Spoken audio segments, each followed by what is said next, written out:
Hello, Teresa Tree here at Los Ranchos Elementary School. This video is a lesson on what the word indigenous means. Native, indigenous to a region, naturally occurring there through the years, through the eons and generations of time. Just like Native American people are indigenous to this continent of United States. And some of the plants that are indigenous to this region of the world, to the Americas. Sunflowers behind me is native, is an indigenous flower to the Americas, and to the peoples, Native Americans, their main food crop that's indigenous is the grain of corn. Corn is very sacred to them. They held it in high esteem because it provided food for them. And they made sure to pass on the seeds generation to generation. They call this grandmother corn, and said prayers and blessings to the seeds before they planted them. This is a variety that we're harvesting called Painted Hill, and there's a little history about it.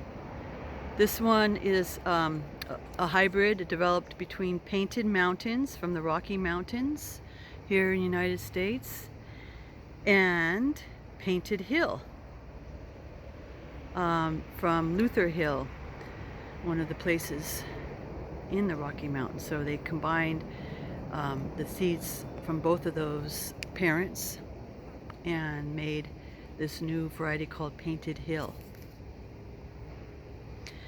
And Native peoples have done that too, collected the seeds and collected the best ones, the biggest ones. And another thing that they did traditionally is they would grow crops together. I don't know if you can tell in this behind me, but we have the corn, but we also have beans growing up it. And they all would also grow either pumpkins or another winter squash underneath. So there was three sisters, the corn, beans, and squash.